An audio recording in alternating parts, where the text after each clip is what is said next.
typically do. We picked up a lot of new subscribers lately, so instead of talking too much about exactly what's going on with this particular one, we're going to answer a bunch of those frequently asked questions that we get from every single video. And the first of those is, why don't you wash this foot off before you even start? Well, if I were to do that right now, you would not be able to tell where that problem was because it would still look brown and discolored. However, with just a few swipes of this grinder, that sole of that foot becomes perfectly clean, and the problem, well, it's pretty obvious. Now I know intuitively you would think you'd want a nice, clean environment to start the trimming process, but in reality, you could never really get this foot perfectly clean because the problem is actually hidden up underneath this little mark you see in the sole right here. Underneath there is what needs to be cleaned out thoroughly, and we can't do that right now because there's hoof in the way. We need to remove that first, and then we can really do a good job at cleaning that area. The analogy I like to use is, if you had a pair of dirty gloves on, but you wanted to wash your hands, you would take those gloves off first, and then wash your hands. Same situation here. We've got a layer of hoof over the problem. We need to take that away, and then we can thoroughly clean the issue that's underneath that. Now, another question I get is, of course, on this claw, or this cow, we've got a problem on this claw. But what if there was problems on both claws? Now, for those of you that have watched this channel for a long time, you probably know what's going to happen coming up here. We're going to trim this area away, and then we're going to put a rubber block on that other claw to take the weight off of this one, right? But if there's problems on both claws, can you still do that? Now you can. If you were to fashion a block in certain ways, you can do that. I do not choose to do that in most instances. And the reason is because blocks are used to isolate weight, to put weight in certain areas. And what I want to do, I don't want to isolate weight or put weight, a lot of weight in particular areas. What I want to do is distribute that weight evenly on a cow that's got problems on both claws, because I don't want too much weight on one particular claw.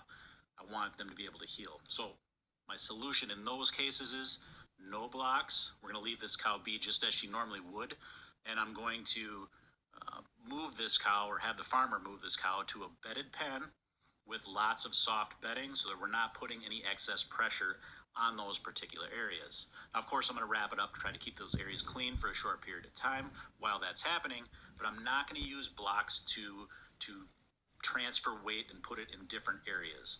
I want that cow to be as comfortable and as stable on that foot as she can possibly be. You can see here, there's a small stone in here. That's another question we get a lot, or another misconception that we have, is that rocks cause a lot of problems in cows' feet. However, that's really not the case. Rocks, of course, end up being in those areas, but they're in those areas because the claw itself has something defective wrong with it. For instance, in this case, that rock was able to get in that cut in the bottom of that sole, and that is how that rock was actually there. The rock didn't cause that cut, but that rock was able to find its way in there because of that.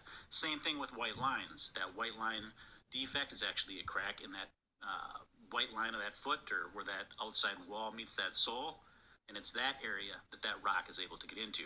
Now, that's not to say that rocks can't cause problems, but generally that's not the case. Another common question, is this process painful for the cow? Now, the trimming part, this trimming of the hoof that I'm doing right now, that is not painful. That is just like trimming our fingernails.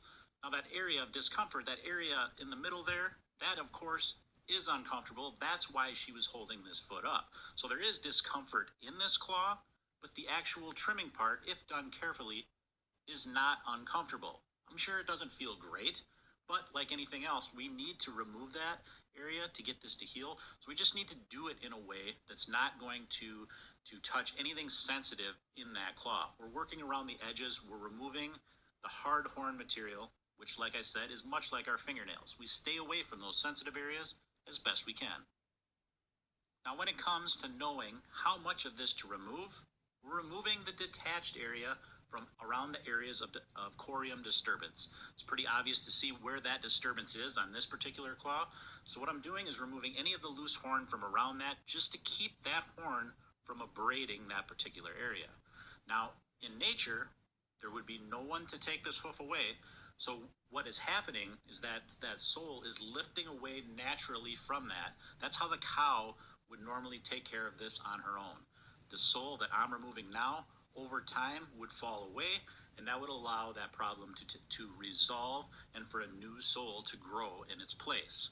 However, that takes much longer than we have or that we want to have this cow to deal with this. We want to take care of this as soon as possible for her benefit, and that's why we trim this.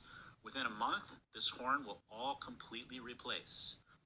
That's another common question. How long does this take to resolve, or how long for this sole to replace itself? Solar horn grows at approximately 1/4 of an inch per month.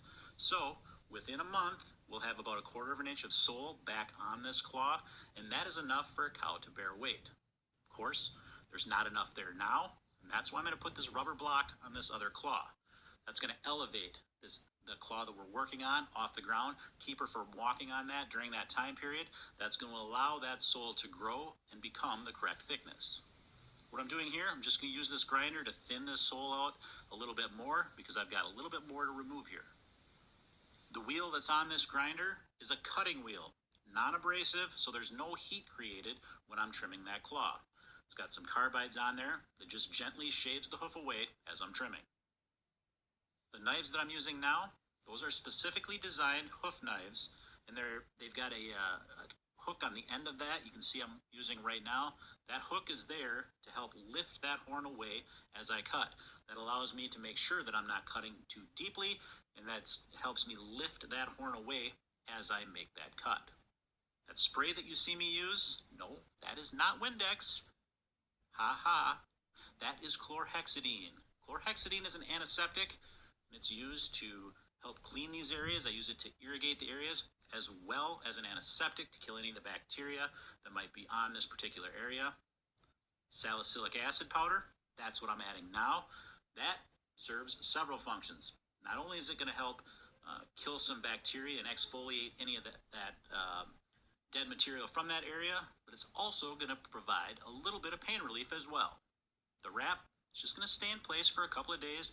It's going to hold that in place to allow it to do its job.